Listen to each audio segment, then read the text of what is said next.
What's wrong? Are you okay? Actually, I'm not okay. Matt, no! I am trying to have a serious conversation with you right now.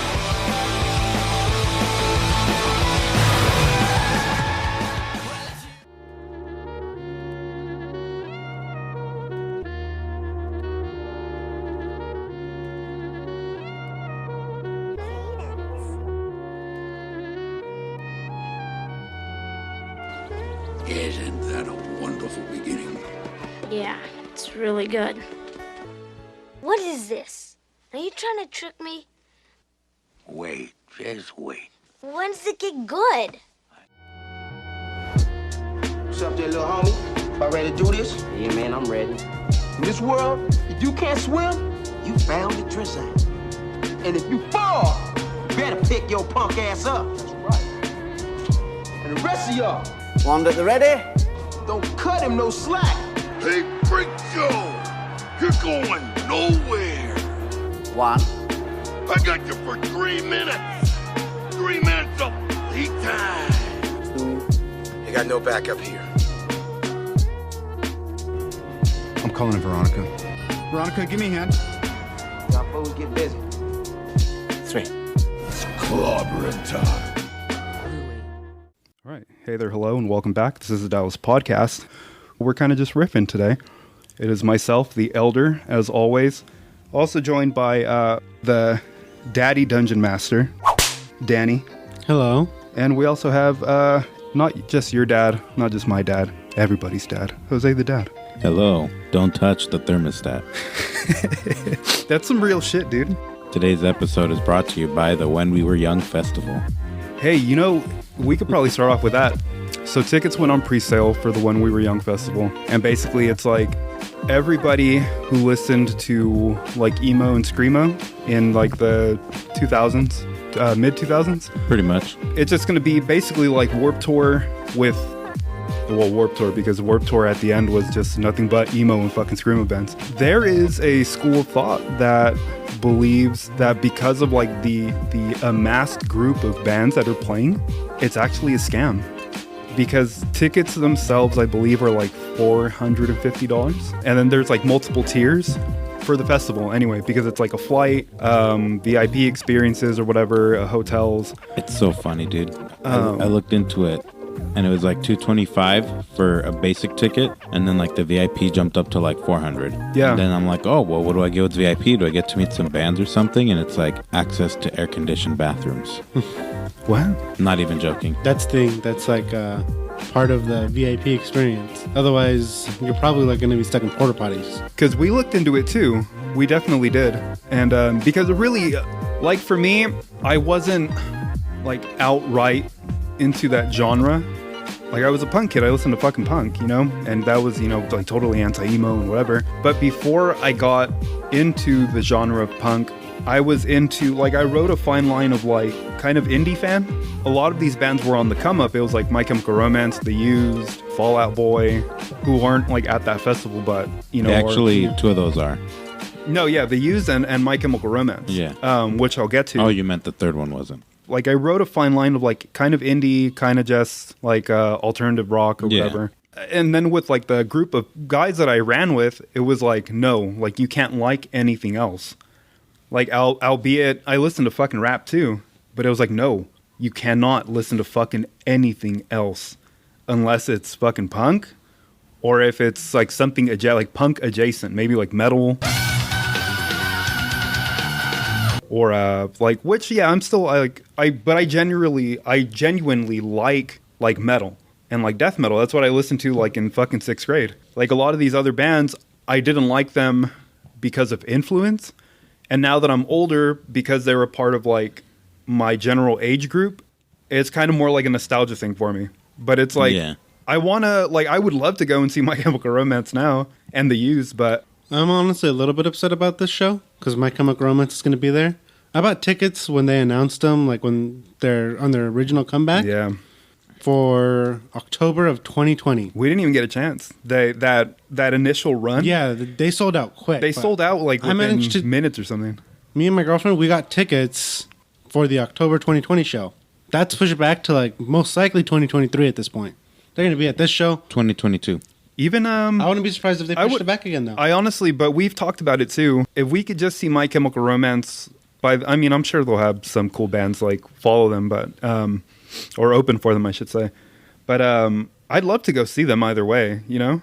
Yeah, I looked into it previously, and at least as of like a few months ago, the concert that he was planning to go to was scheduled for October 2022, and the tickets weren't that bad. And then they just announced that they're headlining Aftershock this year, so I mean that's probably the better alternative. But like I pulled up the list here, so general admission was $225, and it says what you get included was performances all day on multiple stages, food choice from regional and local vendors, bars, concessions, official band merch, festival merch, free water stations, and more. The next list bumps up. That's general admission. General admission plus bumps up from $225 to $400. And the additions are air-conditioned restrooms and dedicated entry lane at main entrance. You're paying an extra $200. Hey, I'll tell you, there's nothing worse than a hot porta potty, dude. That's fair. That's Jesus fair. Christ. But I mean, $200. As opposed to, or I mean, Per in comparison individual. to, yeah. Well, so that's where I got the 450 was General like admission two, yeah, plus. for yeah. Yeah, and then VIP, $520 per ticket. Jeez. And everything previously mentioned, the only addition, you're a VIP, you get the added benefit of charging stations. And there it is. There it is. So, I mean, yeah, it's kind of like... Wait, what was that other one? There's a VIP cabana, which is just like a fancy, like, get 10 people and you all pay for it, and you pay like $12,000. Basically Oh. a bungalow. And then there's like the hotel and ticket packages. But they don't list any of the major casinos or hotels that they're partnered with. No, they don't. I So- noticed that as well. It's kind of like they said, oh, They're probably hotel going to on put you the in a strip. Motel 6 or something. It says hotel on the. That's hope aiming too high. That's aiming too high. You get a cardboard box in that alley. You get a cardboard box in that alley. We're going to stack a bunch of them together, call it a hotel. So I'm gonna just come out and say it. The reason I didn't actively pursue tickets as much as I maybe wanted to initially was it's given me some Mad Fire Festival vibes. Okay. It doesn't seem so- the most well organized. I saw that and I'm like, I don't want to be like. I mean, it's not on an island like Fire Festival was, but yeah, I'm better off just maybe aiming for Aftershock, if that. But I mean, the lineup was tempting. I mean, everyone was like My Chemical Romance. I mean, if you like this kind of music, you probably already saw the lineup if you're listening and you're like, yeah, I know what you're talking about. But I mean, a lot of these bands were huge back then. A Day to Remember, Jimmy Eat World. They even got 303 on there, and I was like, man, 303's on there? This dude, I follow his channel on YouTube. He's called the Punk Rock MBA, and he does like a lot of like very in-depth breakdowns of like just not punk specifically. I mean, he does get into punk, but he does like a lot of just like rock adjacent. He had it was a post or it was a video though, what I was looking for, and he did break down like what was going on with this festival, and I don't know, it just sounds like too good to be true to have like all these bands and you know everything that's going on, And a quality festival. and he breaks down why it sounds like it could be a scam, and it basically is something like that, the idea of like a fire festival sort of thing, you know, and that's what I'm curious about, to see how it turns out. I hadn't even I'd seen like glimpses of it, but I'd never actually looked at every single individual band in the lineup. Yeah. And even like looking at it right now, I'm like, damn, did I fuck up? They also got Senses Fail. It's like Silverstein, Hawthorne Silverstein. Heights. Dude, I'm like, man, all these guys. Hawthorne Heights wasn't as well known as I thought they were. I thought everyone knew Hawthorne Heights, but like, they Hawthorne weren't huge. Heights. I actually just now heard about them. Hawthorne I Heights don't know that was band. like a one and done kind of band. But they were like Because- some of the most emo motherfuckers. So at the time, there was a label called Victory Label or Victory Records. Victory Label. I'll edit that shit out. I think it was Victory Records, but it was like a really prominent, like hardcore screamo, emo kind of like this label, you know, and had like a lot of heavies fucking on it. That's how I found out about Hawthorne Heights. But Hawthorne Heights really only had like one good song, which insert clip of the song here, but. She got my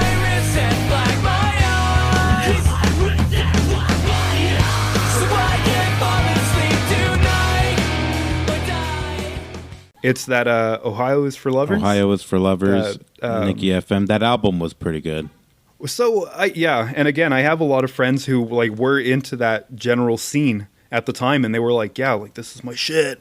It's similar to like another one that's like that. Boys Like Girls. They were huge. Like The Great Escape. That song was huge. It was like a one-hit wonder. They had like another couple songs. They did one with Taylor Swift, but they did like 2 albums, and then no one ever heard from them again. Yeah, and there's like a lot of bands that like quit while they were on top. And then you have a lot of bands that are like still releasing music now, but you're like, come on, man, what are you doing? Like, well, that's like Every Time I Die, just fucking split up.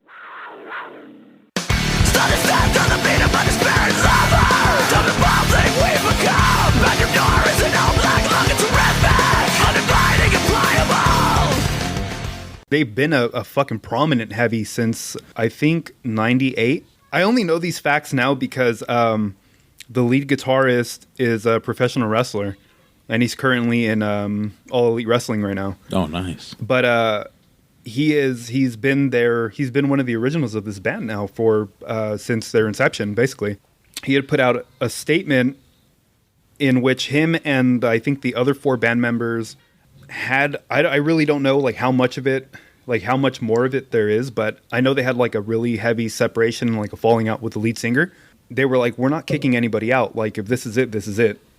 Like, we will end it because we're not trying to be the type of band that brings in a replacement and then just picks up where we left off and then the group changes, or because that's what happens, you know? You reform bands and it's like, now we're going to go this way because, it's a real ship of Theseus with the band. Yes. Because, like, is it the same band? Wow, I was just pulling that up right now. Like, I was about to just bring that up as like, because that poses the really good question of like, with band members being replaced, is it really the same band? Like, for example, Escape the Fate, they had Ronnie Radke as the original lead singer, and then this other guy from Bless the Fall comes in, Craig Mabbitt, and then eventually the bassist gets replaced, I believe, because of drug issues, and so then it's like, okay, so now there's like one guy from the original band. Is it still really the band, or is that a whole new band? And it's like, I don't know. It feels kind of tricky there. Who owns the band? Is it the people who are in the band? Or like, is it technically the record label, but the band existed before the record label? Do record labels gain the legal rights to the band after they sign them? I get what you mean, though. Like, for me, the closest example that I can use is the Misfits. The Misfits has been around since the 70s, like late 70s probably, Yeah. but into the 80s, what the fuck am I doing? Into the 80s and the 90s and stuff and so on. But originally the group was Glenn Danzig, who went on to start Samhain, which turned into Danzig. But they had Glenn Danzig. There was some sort of falling out with him, and for a long time the band wasn't like on speaking terms, the original members anyway. And then it turned into Michael Graves, who is now like super like right wing. And that's another fun topic. I can think of a few other former rock people that are like, there's a lot of that shit going on, dude. A lot of Florida death metal. Real fucking, they're fucking all about like fuck liberals. But let's talk about like, this song's called Chainsaw Guts Fuck. But that was just an example. And then from Michael Graves, they went to, I believe, only Jerry Only, who's the bassist, who took up like his run of the Misfits. And then they kind of just mended. And now Glenn Danzig is back with them with their somewhat original lineup. Chainsaw Guts Fuck is by the Mayhem. Oh, okay. So there you go. Fun fact about Mayhem, the lead singer fucking killed himself. It's a whole fucking revolving thing. Lords of Chaos, read the book. It's cool. There's a movie as well. I don't know about fun fact, but it's interesting. It's super interesting. I do remember like years ago seeing like tour dates and stuff where it's like the original Misfits versus like the Misfits that were. I'm like, man, what's going on there? Because they were like, that is how they marketed though. Because then when that initial tour came up, it was like the original Misfits, you know, quote unquote, because it's Danzig, Jerry Only, Doyle, and I don't know who they had on drums. That's the one thing that I don't know who they have on drums currently. To circle back around, it's that whole thing of like, where does a band turn into something other than like the original concept, I guess, you know? Because like you could swap out the singer because a lot of people argue like the singer gives the band their identity, but like if there's like still the 3 out of 4 guys, and you're like, well, we'll just swap out the singer, we're still the band. But what happens when there's like 2 or 3? What if it's just the singer and everyone else is gone? Is it still like there's just a weird like there's no set guidelines like, hey, you're still the band? Like AC/DC, you know, they lost Bon Scott, and then then they got Brian Johnson, and Brian Johnson's just as good. Exactly. And then so you end up with this conundrum of like, man, I don't know if these bands are still like the band or like a shell of the band. And it's also preference. It's the way that fans accept like the changes. I think so. Because look at like Queen is one of my absolute fucking favorite bands. And there's a big difference to me between Freddie Mercury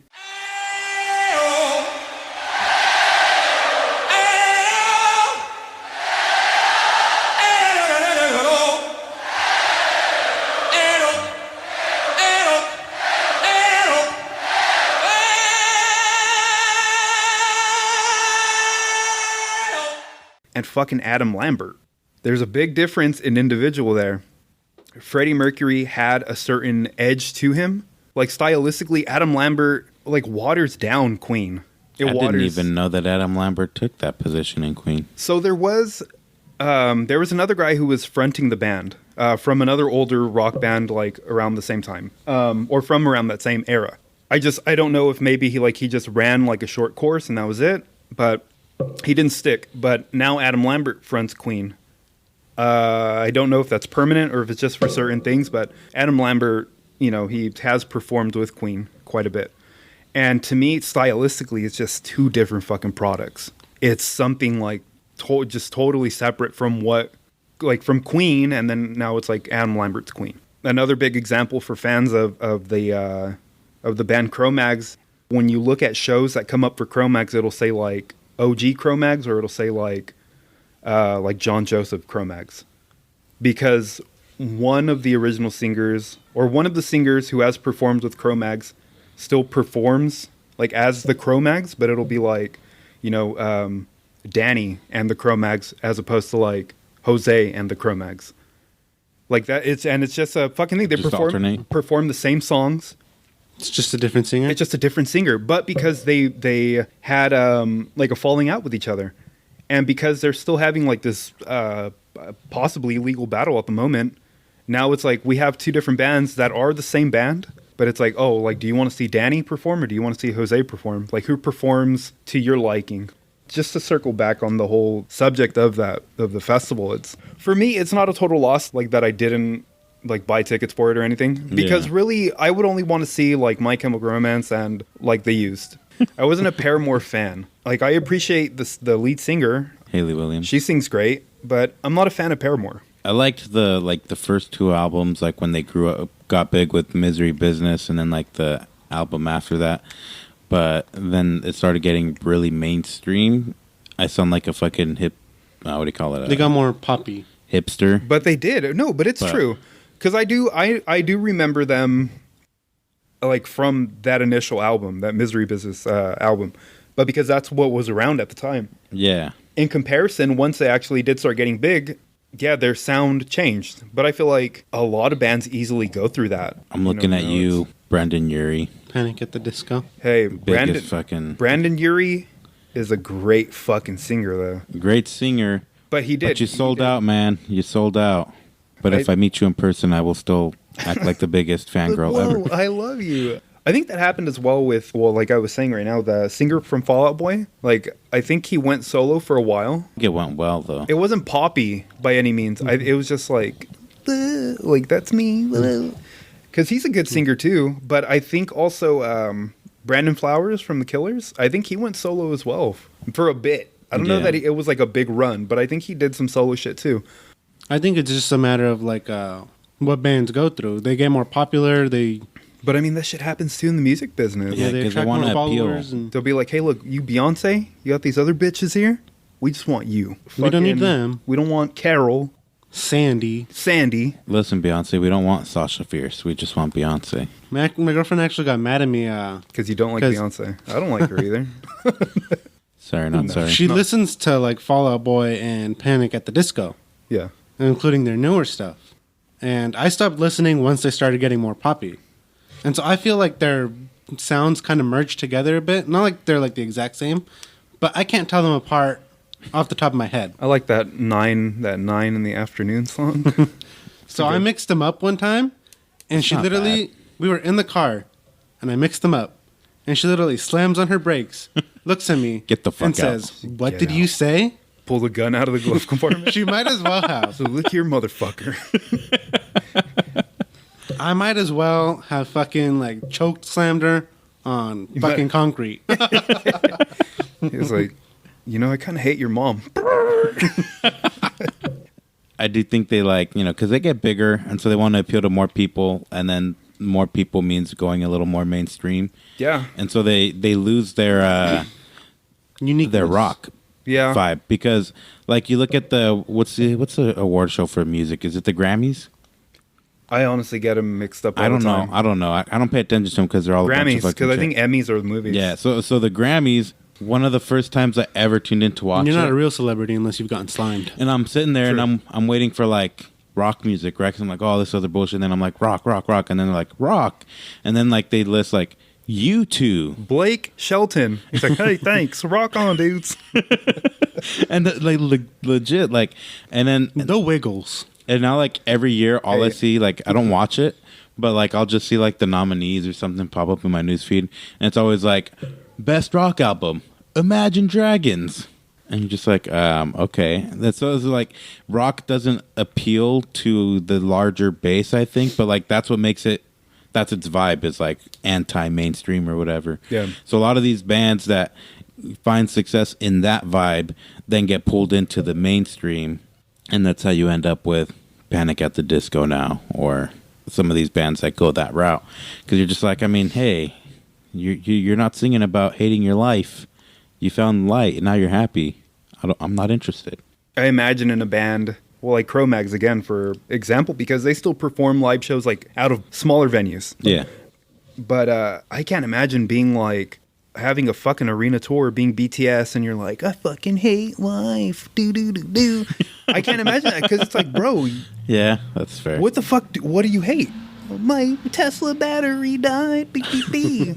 Like, what do you sing about? That's fair, you know? yeah. At that point, I feel like you have to go the route of like a Maroon 5, where you're just like, she had sex with me, and then she left home. Boop, boop, boop, boop. And you're like, I still don't forgive Maroon 5. They're still part of that Super Bowl fiasco. Oh, When they the were going whole to play a Sweet Victory, bring SpongeBob out for the halftime shit. yeah. and then we got goddamn sicko mode. I still get enraged when that song comes on. If I hear that song, I fucking leave the room. Is that the same guy that did the fucking Cactus Jack meal? I have no fucking clue, but I hate him. Sicko mode. Oh my god. I equate that shit to hearing it like playing Call of Duty, and you hear fucking 7-year-olds that are like, sicko mode, let's go. And you're like, what? And then just randomly, you're an and you're like, oh shit. Where is your mother?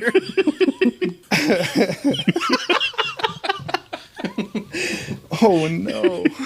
It gets into the whole thing we were talking about again, where they change their sound and stuff. Because I mean, you do.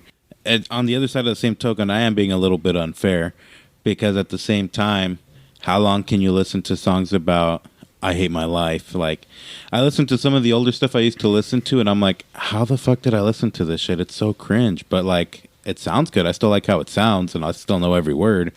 But like, what's a Simple Plan? I'm just a kid. I never listened to Simple Plan. Sorry. I was trying to think of their That was one of like their big ones where it's like, When you're spending every day on your own, and here it goes. I'm just a kid. I'm like 25 years old. I have no business talking about my friends aren't calling me to hang out in the afternoons. Like, it's we're at work, God damn it. It's always a shock getting a reminder that you guys are 25. I don't know, because I'm 30, and now I'm like, man, being 25 was so long ago. Well, I'm 26, but like about to be 27. But like, that's just like the example. Like, it's I'm like, still on my parents' insurance. But plan. the angst is still there. No. Quick note though, sorry, before I fucking lose it. I saw a video on Facebook of the Wiggles a couple months ago, and I realized how old they fucking are. And I'll touch on this in a second about like getting old, but I saw a video of the Wiggles, and it really does shock you to see like how they look now. It's funny because now that I think about it, when the Wiggles were around when I was a kid, I have to think these fucking guys were like already 30. So I saw them and I was like, what the fuck are these old men doing, dude? But they have like a young girl with them and stuff. And like one of them retired. They're all like grandfathers, dude. Maybe not. They're probably like dads, just old dads. But one of the guys just obviously couldn't fucking do it anymore. And so he had to fall back, and like they have a girl now. But still, I'm like, it's a shock to see shit like that. I was like, yo. Talk about diversity hire. HR told them, dude.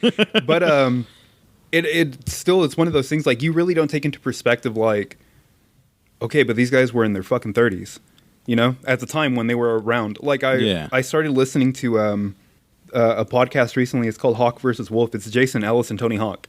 And they just talk about skateboarding. And I'm like, cool, dude, because I know both these guys from like when I was skating, you know? Rocket Power episode with Tony Hawk. With Tony Hawk. Well, Tony Hawk talks about, he's like, what people don't take into perspective, because everybody assumes that he had money. He's like, I didn't find success until I was in my 30s, you guys. He was like, Tony, like when the games came out, I was in my early 30s.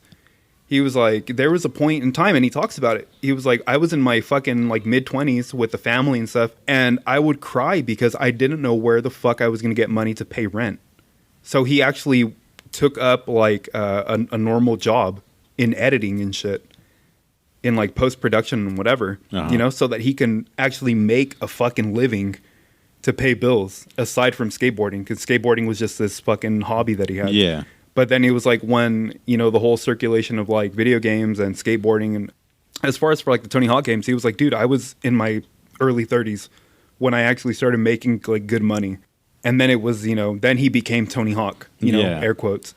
Bigger than life. But before Tony. That, he was like, dude, I would fucking like, I would hate to tell like my parents, like, you know, lie to them to their face, be like, yeah, dude, we're doing great right now. Because he wasn't. And I was like, what the fuck? Like, that's crazy. Yeah.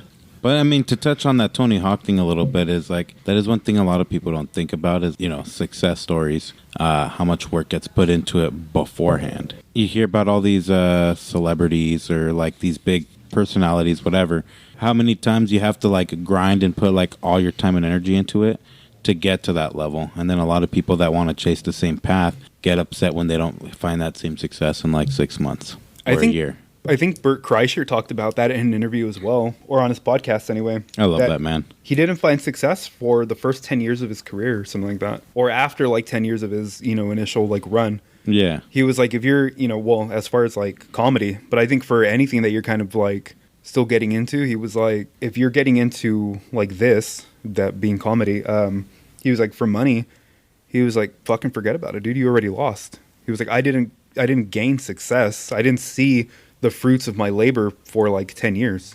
And he was like, and then it kind of like turned into a realization of like, okay, like this may work. We interrupt our program to bring you this important message.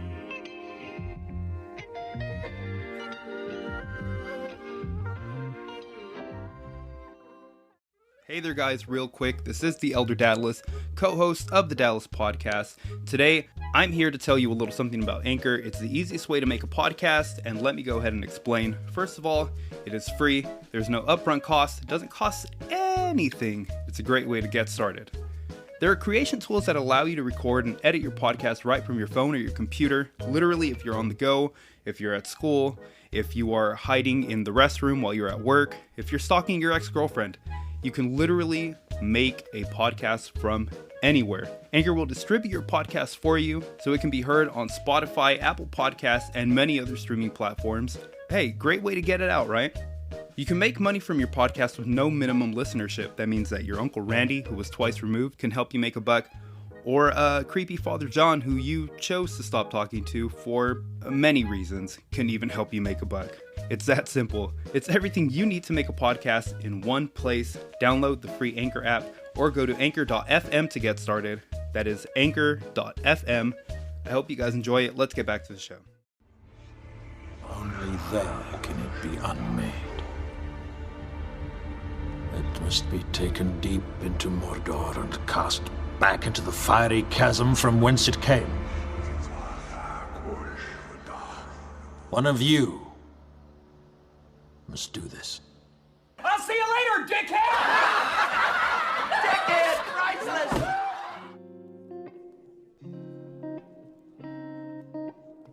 I watched the Lord of the Rings trilogy again. Just rewatched that recently too, but like the extended edition. Beautiful. You know what was like a really like significant loss?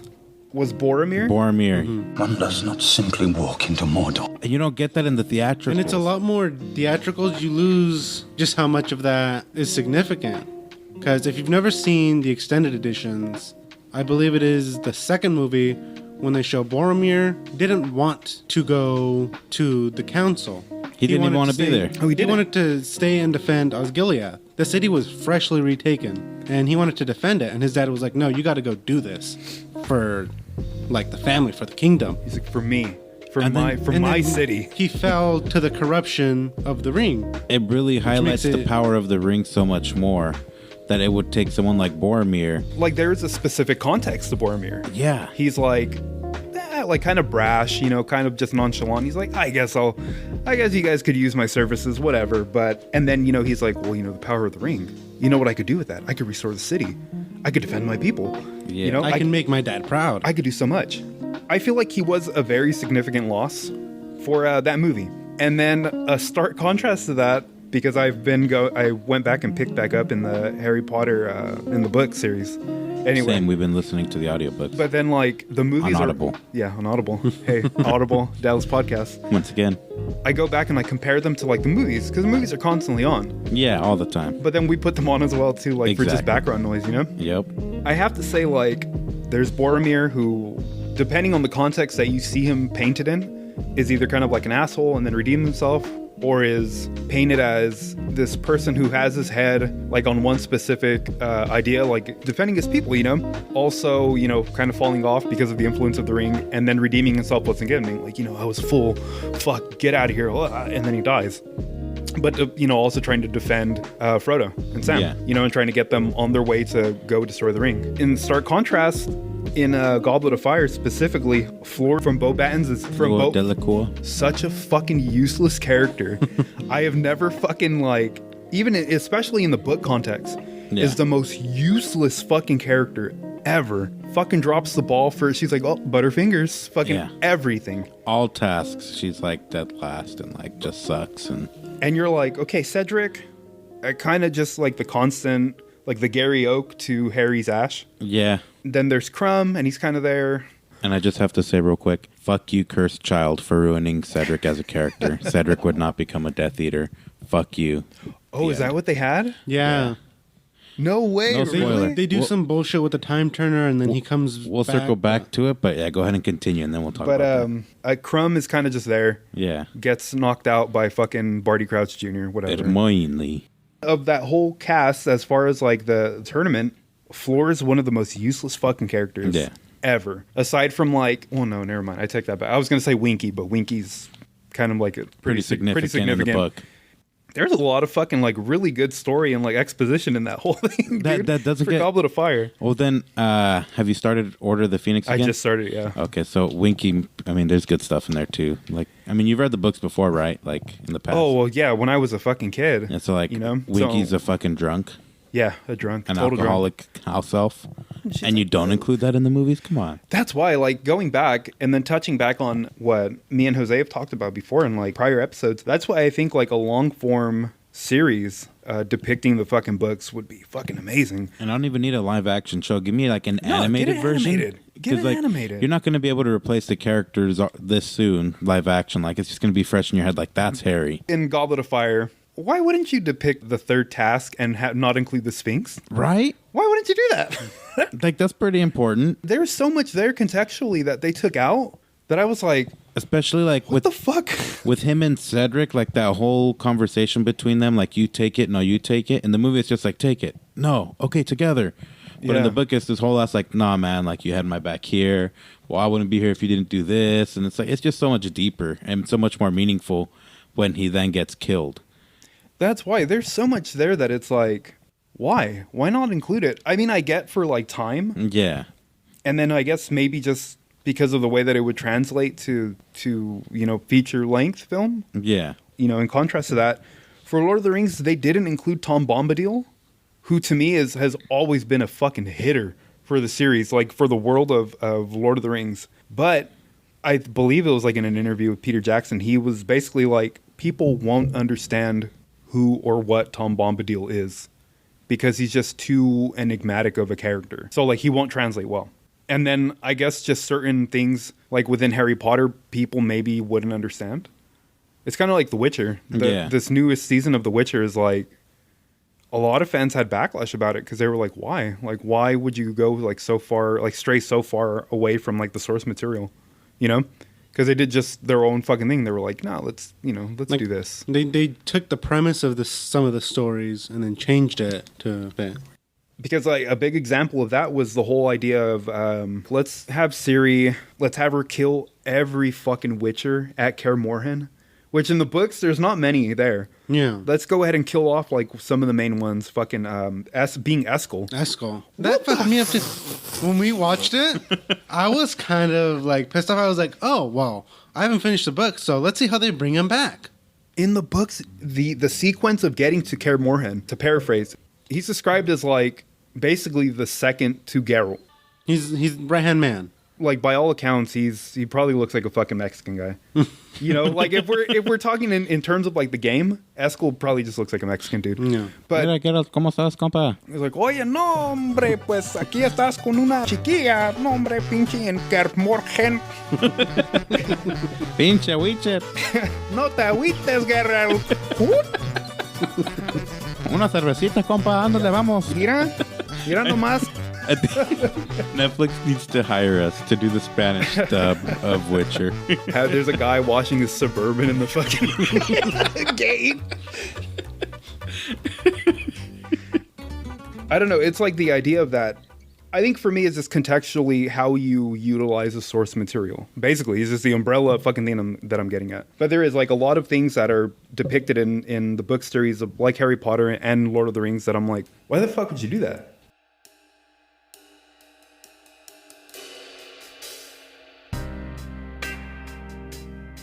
We'll do our usual, what are we watching, reading, listening to? So I've been listening to Harry Potter. Yep. With my wife. So if we're both in the car or we're like cleaning or something, we'll throw on Harry Potter. I got her sucked into Audible, so I'm really happy about that. Yeah, I love Audible. Dadless podcast, Audible. And then when I'm not with her, so if like on my way to work or at work or something, I'll listen to Ranger's Apprentice, really good series. It's like kind of young adult, so it's not like super violent and gory, but it's not childish either. It's kind of that in between, so it's pretty good. I like that. And they're shorter books, so it's not like these big chunky books that you have to like try and get through. Kind of like anime. You don't have to say they're chunky, okay? Hey, all right, you got me. we don't size shame here. Hey, don't okay? get me wrong. I like a nice big fat book. All right. When I was younger, I was going through big fat books like crazy. I love a big fucking veiny book. It looks like a giant dick. Yeah. Take a look out of starboard. Oh my God, it looks like a huge Pecker! Oh yeah. Girthy. But you need both hands for it. That looks just like an enormous wang. Pay attention. And I mean, the real deal is definitely what you prefer. You don't like the artificial ones. Whatever you can get your hands on is what you use. But yeah, so Ranger's Apprentice is good. They're like shorter, but not super short. It's just a good little balance. Nice quick little listen, and you get through them pretty quickly. Watching, still working on my first watch through beginning to end of Naruto. And then we picked up new season of Demon Slayer and Attack on Titan. How are you liking Demon Slayer right now? Really good. What episode are you on? We're caught up. We just haven't watched today's. Yeah, we haven't watched today's. Today yet. being Sunday, the new episode dropped. So we haven't watched today's, but we watched everything else up until then. Yeah. Danny? I've been rewatching American Dad. Already 12 seasons in since our last Jesus episode. Ricky Spanish. And then reading, still have not managed to find a physical copy of that last Dragon Watch book. So I have not finished the series. Amazon. But I guess that's true. Prime that shit, dude. I like to go to Barnes & Noble. To have the physical fucking I have the book. membership and everything. I still have the card in my wallet. Yeah, me too. So reading lately. Waiting for that to come back. Or rereading the series called The Seven Realms by Cinda Williams Chima. It's a bit more romance heavy than what I normally read, but still a good read. It's more of a, not so much like action heavy. It's more of like, got more political intrigue going on. I'm rereading that because for Christmas I got the sequel series, The Shattered Realms. That sounds cool. I'm intending to read that, but I feel the drive to reread the original series first. My 3-year-old just got into Ninja Turtles because of myself. Nice. Watching a lot of Ninja Turtles. Turtle power! You know, I know it's a big thing in like the kind of the nerd community when something gets re-upped, like Pokemon. Yeah. Let's fucking kill it already. The same thing for everything. Thundercats. They just did He-Man recently. I guess that's really good. From what it was bad. Really? Yeah. I think it's just Reddit. I don't know. But I've been curious to watch it.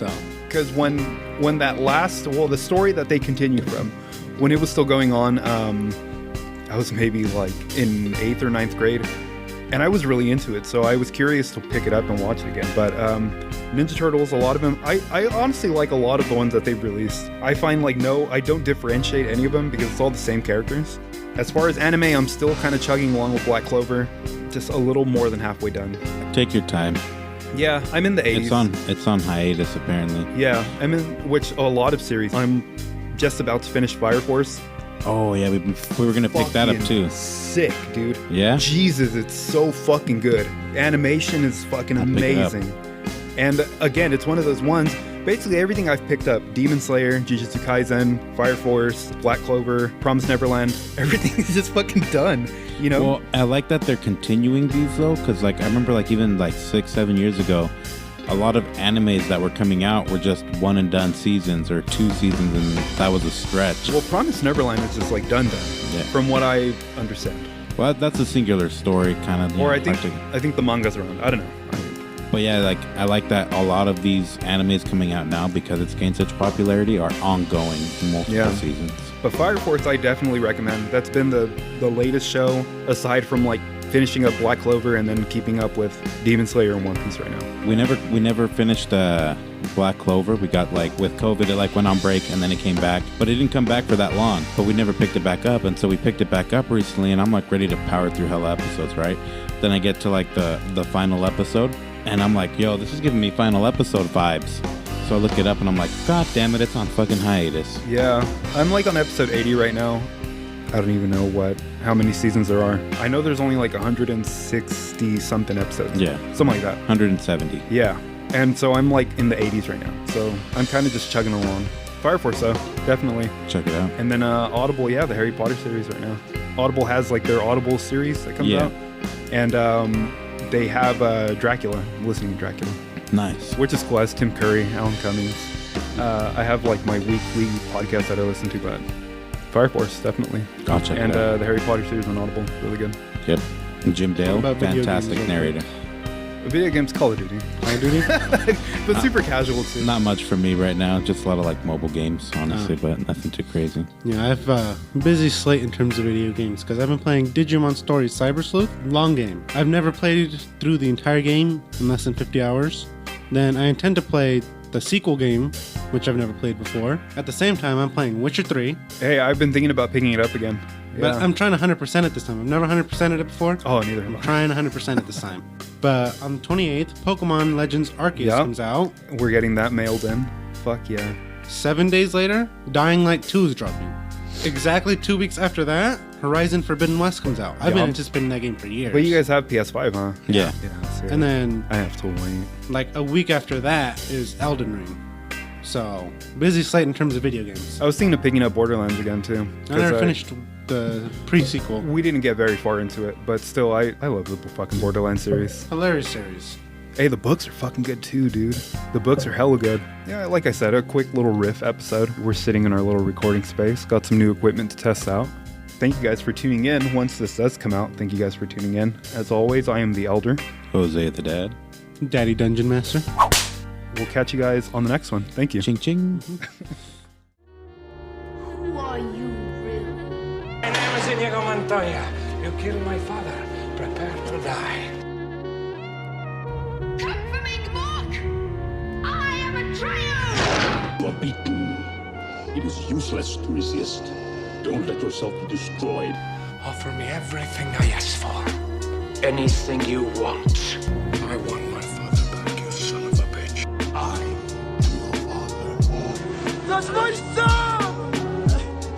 This is my boy! This is my boy! That's impossible! You're laughing. Someone was killed today because of what you did. I know. How about another joke, Murray? You son of a... Fuck you. Honey, you seem to understand. I'm not locked in here with you. You're locked in here with me! You steal my daughter war. I understand your pain. Actually, when we're all tickled to hear you say that. You shall have your revenge. Iron Man. Good night. And always remember, that's...